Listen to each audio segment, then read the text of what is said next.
Welcome to Sports Spectrum, the sports and faith podcast that brings Jesus back into the conversation. Here's your host, Jason Romano.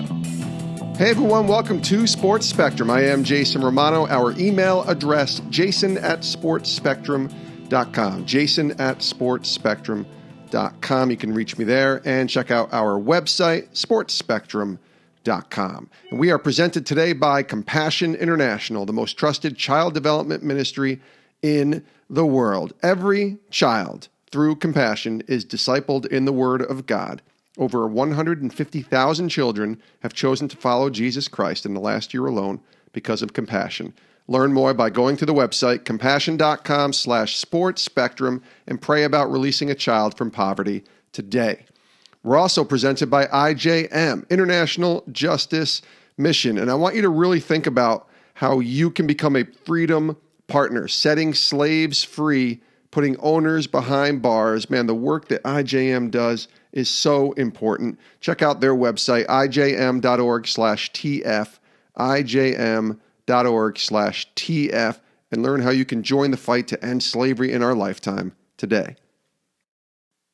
Kat Osterman is our guest today on Sports Spectrum, one of the most decorated college softball players ever. She ended her college career with records in wins, strikeouts, ERA, WHIP, innings pitched. She still holds the NCAA Division One record for perfect games and is top 10 in wins, strikeouts, shutouts, and no-hitters, all at the University of Texas. A four-time Big 12 Pitcher of the Year. Every single year she pitched, she was the Pitcher of the Year in the Big 12. Had a career record at Texas of 136 and 25, and her ERA was a minuscule 0.50, 2,265 strikeouts in just 136 games. Domination. In 2004, she led USA softball to an Olympic gold medal with the likes of Jennie Finch on that team. She had 2 wins and a save in the Olympiad and got that gold medal in 2004. In 2008, she helped the Team USA, to a silver medal and then went on to a professional softball career. And just recently, in 2018, she announced that she was unretiring from softball to make a run at one more Olympic gold medal in 2020, or at least what was expected to be 2020 in the Olympics. But of course, the Olympics, as everyone knows, because of the coronavirus outbreak, has been delayed, probably for about a year. So at some point, it might be 2021 when we're watching the Summer Olympics. Kat Osterman is hoping to be a part of the USA Olympic softball team, a team that she's already made, and I would assume would continue to be on going forward. In 2012, she was inducted into the Texas Sports Hall of Fame and is a 2-time ESPY Award winner for the top collegiate female athlete in 2005 and 2006. I could keep reading all the accolades, but at this point I'm going to shut up because I want you to hear the conversation that Kat Osterman and I had about softball, about the Olympics, about the coronavirus, and even most importantly, about Jesus. Take a listen to Kat Osterman joining us here on Sports Spectrum.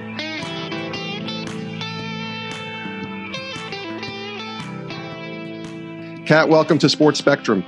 Thanks for having me. Thanks for being here. We really appreciate it. We're taping this in late March, in the midst of the coronavirus pandemic, of course. What's these past few weeks been like for you? Obviously, from a softball perspective, and we'll talk about that, it had a huge effect. But just from you as a family person, what's that been like for you? One, it's a lot of family time.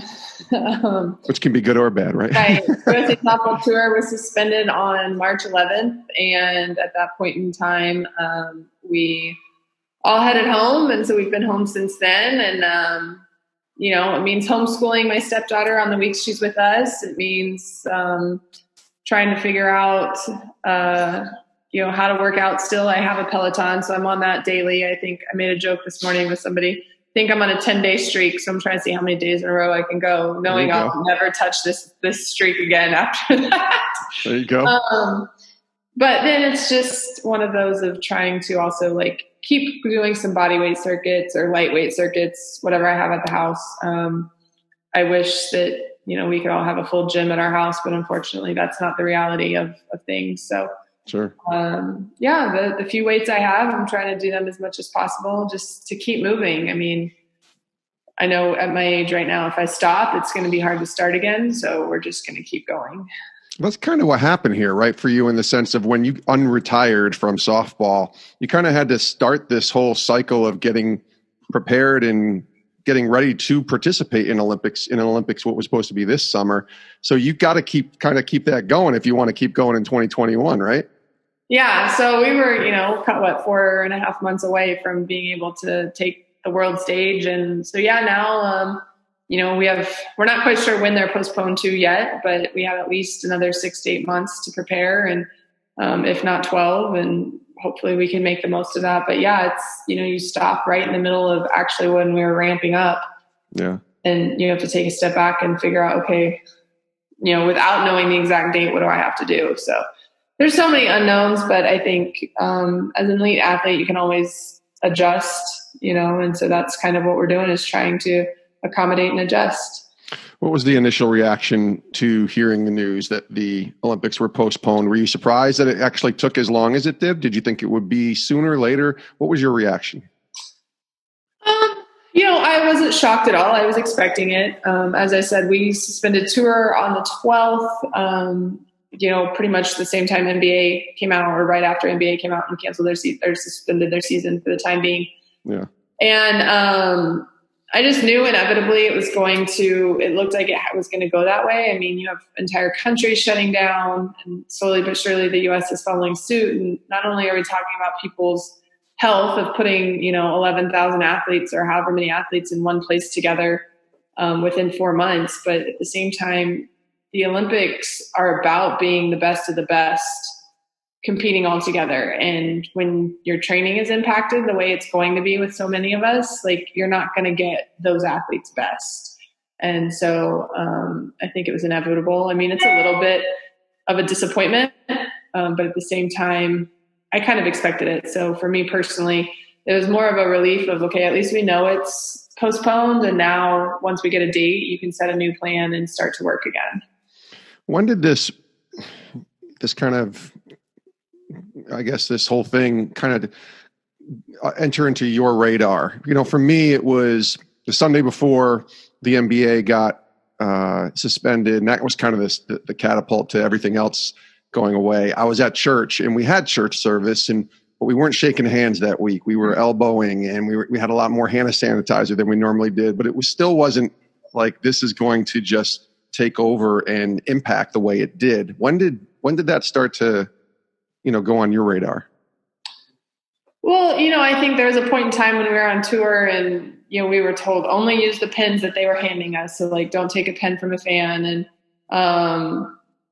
don't get close enough to take selfies to where your heads are right next to each other and stuff like that. And then as I watched, and, being from Central Texas, South by Southwest in Austin is a massive festival every year for every industry practically now. I think they've branched out to be everything. And when that got canceled, I was like, all right, this is serious, because that's a big, you think about canceling the World Series in Oklahoma City for NCAA, that's Oklahoma City, a good chunk of profit they have every year, in South by Southwest, the same way with Austin. So when I saw that cancel, I was like, all right, this is going in a way where a lot of things are going to start to get really impacted. And so I think, it was about the time, probably about 4 or 5 days, maybe a week before we actually got suspended. I was like, I knew everything was heading that way.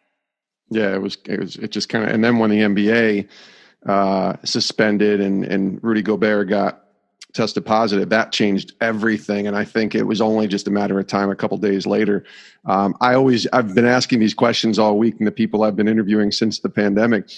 Is the toilet paper crisis a real thing where you are, like it is for me up here in Connecticut? It is a real thing. It is a very real thing. I don't get it. Do you get it? I don't. That was the first thing when I got home. I made sure I was asked my husband, I'm like, do we have enough toilet paper? He's like, yeah. I was like, I'm not worried about running, not having it. I'm worried about when we run out of, if we have enough, are we going to go get more? Right.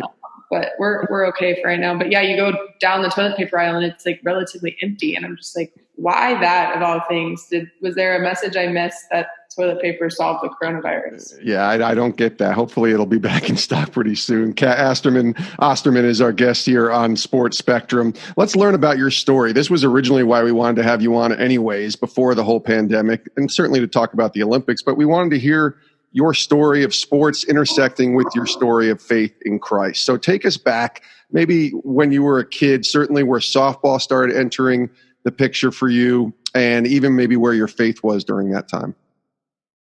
I think my story, it's a good one. I grew up in a Catholic family, and I went to church every Sunday and Sunday school. I first communion, baptism, communion, all of that, confession, confirmation. I went through all of it.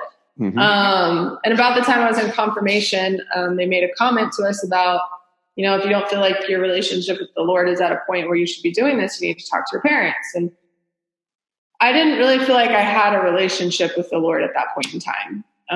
Granted, I get it as a parent. So when I went home and it was like, no, this is the time that fits in your softball schedule, you're going to go through with it.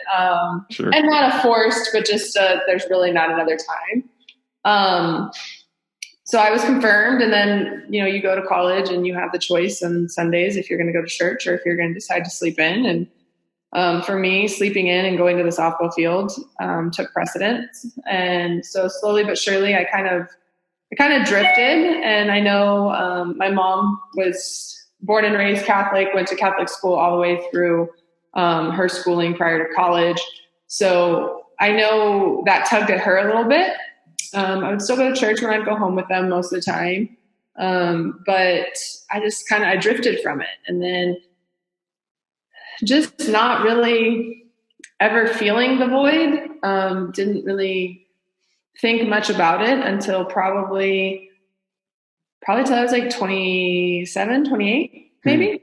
And finally, maybe even later than that, the first step was I got asked to be on the board of RBI Austin and help them introduce softball, which I was so excited about, like complete gung-ho. Yeah, let's help underprivileged kids and girls be able to play the sport. It's a great sport. Yeah. And then they explained that each RBI chapter essentially gets to have their own kind of pillar that you use sport to help. Some of them it's community service, some of them it's education, different things. And RBI Austin is faith-based mentoring. And I was like, okay, cool. Still gung-ho about this, but then in my heart, I'm like, how am I associated with this faith-based organization when I'm not in my faith? So I kind of felt like I was half in. I still helped with the softball stuff, and the people there would invite me to go to church with them if I wanted. And I put it off quite a few times. And I actually had a family, long story short, through Texas baseball recruiting. I had kept in touch with one of their recruits that ended up not coming to school. And his family and I connected, and the two boys, they had found their faith again. And so I talked to them quite a bit about it. And finally I reached out to one of them and I was talking, and they were like, just go to church by yourself. Don't go with anybody else. So you don't have any expectations, just go by yourself. So finally I swallowed my pride and I went to church by myself, and I'm pretty sure I cried the entire service. I sat at least 4 chairs away from everybody. So I don't think anybody noticed that this girl was just sitting by herself bawling. But, and then after that, I started going to church with some of the people from RBI, and slowly but surely got myself in a place where I wanted to explore my faith more, and I wanted to explore that relationship. And I think I drifted because nothing against the Catholic religion at all. I just, for whatever reason, didn't latch on to how to have a relationship. Trust me, I know the Our Father, the Hail Marys, stand, sit, kneel, all of that, but I didn't have a relationship. And so once I got that relationship, even minuscule started, it just blew up, and it's been awesome ever since. I met my husband, and I got really offended that he didn't ask me to go to church with him the first time that I had stayed at his apartment, and it was a Sunday morning. He left and went to church. I was like, all right, cool, bro. I'll go home. What about me? And then that night he called me and I didn't answer because I was at church, and he was like, where were you? I was like, well, you didn't invite me to church. So I went to church. But then when we started going to church together, actually, our pastor recognized me at one point in time and recognized me in the middle, well, not in the middle, but after Mass. And the women's pastor actually tracked me down. And then from there on, her and I have had a strong relationship and continued to just dive into the faith. I've read the Bible all the way through twice now with her, talking about it every day. And slowly but surely, I'm able to actually share that with other people, and not scared to share it, obviously, on social media. And so that's kind of been the cool thing, is being able to share it. And I think more than anything now, one, I have teammates that I can share it with. I know you guys have interviewed Jamie before, but knowing I'm in a place where as a team, I'm not going to fall off the rails at all. Like, I have people to talk about it too. And seeing how big in their faith they are, that's huge. In the years past, not that we didn't have faithful people, Jennie Finch and Leah, Brian Amico shared their faith quite a bit, but it's just more of a community on this team now, which is really cool to see. And I know Jennie and Leah would be proud that this team has that. So it's interesting. It's fun. I mean, it's a long, complicated story. And I'm like, I don't know why at 38, I finally feel like I'm in a really, really strong place in my faith. I wish it had happened sooner. But at the same time, right now, there's so many parents that are like, I love that you share Bible verses. Like, I'm showing my daughter it's okay to be a strong athlete, a role model, and be Christian. And like, that's what it takes. That's what it takes. Like, I'm all for it, because I think, not like I said, I didn't feel the void, but I look back now and there's a small something missing to the first part of my career. And it definitely would have been my relationship with the Lord. We'll get back to our conversation with Kat Osterman in just a moment. We want to tell you a little bit about our friends at IJM, International Justice Mission, and why we sit here and learn about the reality of slavery through IJM. There are thousands of traffickers using all of their power to keep people enslaved forever, all because slavery is profitable. They simply value money more than human life. These slave owners are relentless, calculated, tenacious, unafraid to use their power, money, and influence to oppress others. That's why we must act. Each one of us here needs to partner and consider partnering with IJM to become a freedom partner. These freedom partners give $24 or more to IJM each month and are given regular opportunities to pray and advocate with IJM for the end of slavery. The single largest barrier to IJM freeing millions of slaves is a lack of financial resources. Without the monthly giving of freedom partners like you and I, slavery will not end. And it's simple. IJM knows where the slaves are and has a plan to rescue them. And because of freedom partners, IJM is setting slaves free and putting their owners behind bars. Check out the website ijm.org/TF and join the fight and become a freedom partner today. We're also presented by Compassion International, the most trusted child development ministry in the world. We're talking about caring Christian adults in the local church, knowing every child by name, whether they are sick or well, struggling or excelling, and walking each child into discovering their God-given talents and calling. Compassion sponsors, like you and me, are helping over 2 million children in 25 countries, and yet it's never larger than one child at a time, one day at a time, one sponsor at a time. You will never regret your $38 a month tax-deductible sponsorship through Compassion. As I said, they are the most trusted child development ministry around. It's just the truth. And here's what they do. They allow you and I to release a child from poverty. Think about that. Releasing a child from poverty. Food, education, medical care, vocational training, all done in the name of Jesus. Check out their website, compassion.com/sportspectrum, and pray about sponsoring a child today. Now back to our conversation with Kat Osterman, Olympic gold medal winning softball player here on Sports Spectrum. Your story is beautiful, and it's actually very similar to mine. I grew up very similar, Catholic church, did my confirmation, my first communion, but I never heard the word, and again, I'm going to preface this by saying this is not a knock on any particular religion or denomination either, because my grandfather was a devout Catholic and he loved Jesus before he passed. But I never heard the word relationship. It was weird for me when I first started my relationship with the Lord. I was 27 or so as well. Can you describe the difference for you between, and maybe encourage those listening who might not understand the difference between religion and relationship, and why that really made the difference for you? God, I think the biggest difference for me is just knowing every day when I wake up that there's something way more important than anything on my to-do list, anything that's going to happen on a softball field, anything, period. I mean, like, I wake up every morning and I have a devotional I read, and then I read my 2 chapters of the Bible that my women's pastor and I still use text messaging to talk about. And it's just knowing that that part of my day, one, starts it with a reminder that there's something bigger, but at the same time that I'm here for a purpose, and it's his purpose and I'm going to fulfill it, but that it's bigger than anything I have to do today or tomorrow. And, the interesting part is now that we have so much downtime, being told to stay home because of coronavirus, it's like you can tap into that even more. And now I'm sitting here like, okay, how else can I spread messages, and how else can I do things in order to share my faith, even though, we're not out in public anymore right now. And that's just a testament of calling. And the relationship piece, the huge part with me is like finally once, and it took probably until about 1.5 to 2 years ago, but I felt like I had a relationship where I was talking to him, but now I actually can feel or hear, however you want to say it, like him pulling me in different directions to do different things.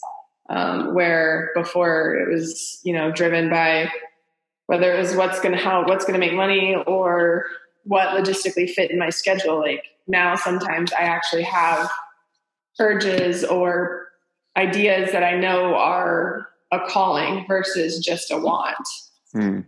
Identity, Kat, is such a big thing in sports, especially for those at the top of their game, like you've been for so many years. What's the evolution of that look like for you from that 21-year-old kid winning an Olympic gold medal and dominating in college to where you are now here in 2020 as far as identity? I think the 21-year-old and even the 25-year-old that was pitching and won the silver medal, that was a softball player, and pretty much just a softball player.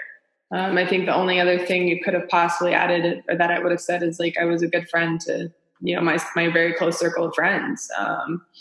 But outside of that, I know I didn't embrace the role model identity too much. I didn't embrace a whole lot, other than I'm getting to play softball, and that's what I'm going to do for however long I can do it. Didn't think it was going to take me to 38, but right. Where now, and slowly over time, you add coach in there as they started coaching, and then, I get married, you can add wife, and now you can add stepmom or bonus mom, in there. But at the same time now, like the most important thing I want to be known as a Christian. I try, obviously we're not perfect by any means, but I try each day to be better and walk in the path that I feel like he's leading me. And I'm still continuing to work on things like not cussing, because I know that's not very nice, but it's a process to get rid of it. But guilty. Right. But when I finally in like social media bios, like put Christian or follower of him or however I worded it, it was so refreshing, because I was like, you know what? I remember specifically, not long, probably about 3 or 4 years ago, and maybe even longer than that. I think I posted one religious thing when I was first starting to get my path to trying to figure out how to get back to the Lord. And some guy tweeted me back and wrote, "I love you and have loved following you, but you're just getting too faithy on me." Too faithy. Like, One time. Wow, I posted 1, maybe 2 things. Like, yeah. Okay. So then that was sitting in my mind, like, is this okay to do? Like, and then finally you realize, you know what? I don't care who I offend if I'm sharing my faith. Like, if my faith offends you, I'm not saying you can't have yours, but if me sharing mine offends you, then obviously I'm not meant to be your role model, or I'm not meant to be an influence in your life, I feel like. So, so once I finally kind of got to the point where I'll post it, and if nobody comments, that's fine. It does really kind of blow my mind that you can like put a picture of a dog and it'll get 8,000 likes, and you put a Bible verse and it gets like 200, but so be it.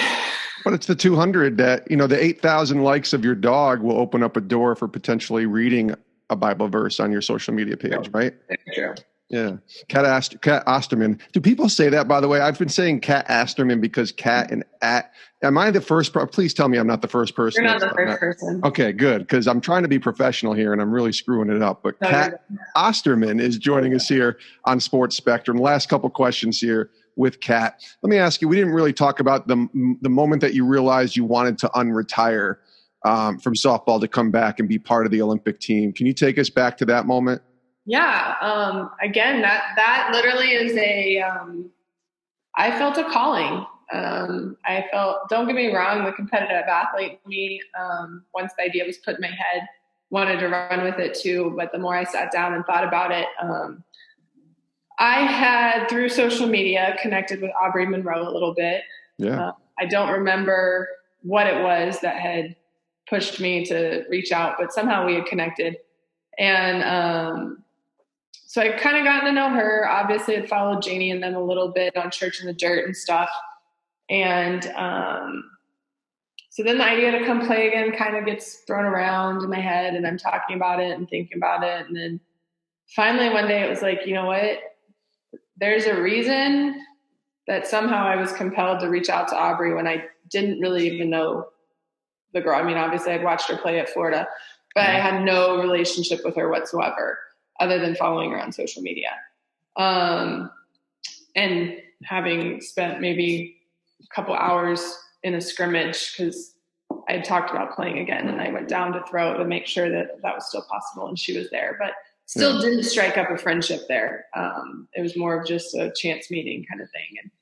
And so the more pieces aligned, I was like, I'm supposed to do this. And I felt like, for two reasons. One, I genuinely wanted to help this generation that thought they weren't going to have an Olympic dream to be able to have an Olympic dream and be able to see that dream come true.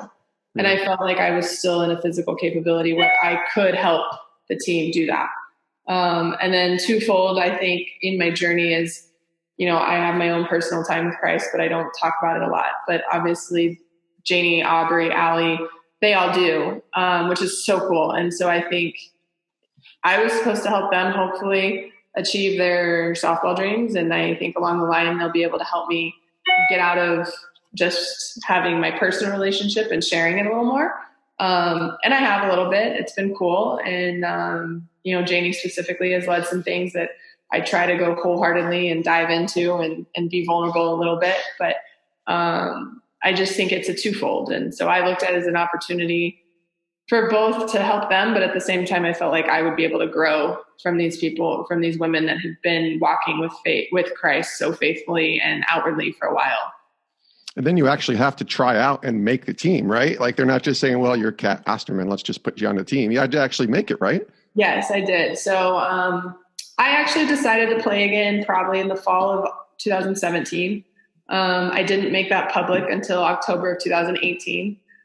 And then, in January of 2019, I had to try out. So while a lot of people are like, oh my gosh, you only had 3.5 months. I'm like, no, I knew for a year and 3.5 months that this is what I was going to do. Right. But I had to go through the whole tryout thing again, which I was laughing. I was like, I think that was my 11th tryout. And probably the most nerve-wracking one of all, because while yes, I knew for a year and 3 months, I still wasn't seeing live hitters. I wasn't playing competitively like some of these other girls were. I literally was just training on my own and was like, we're going to go make the best of it, because I didn't want to have to resign from work in order to go play professionally or something to get back in like game shape. So it was clearly the most nerve-wracking, and not to mention you go to this tryout and I knew, I think maybe 5 of the people trying out that I had actually either played with or tried out with before, and everyone else was brand new and super young, and they know of you, you know of them, and I don't really know what they know of me other than being a pitcher. So it was nerve-wracking, but it was fun. And then, that is probably the only roster announcement that I've ever seen that like I actually cried, because I was just so many emotions and so much time of putting in to get back to that spot, that to see it all pay off was awesome.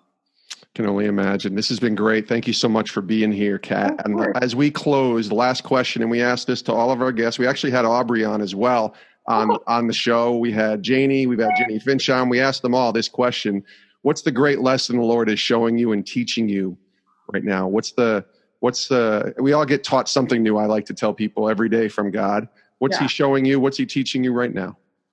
I think my favorite verse, and it hangs by my bedside, is we walk by faith, not by sight. And I think right now more than anything, the other day I was trying to journal as to like what this environment is putting us through. And I think that more than anything is what he keeps telling me right now, is like, there's a reason that's my favorite verse. And right now we have to walk by faith, because we don't see what the future looks like. We don't really know when this is going to end or how it's going to end, but,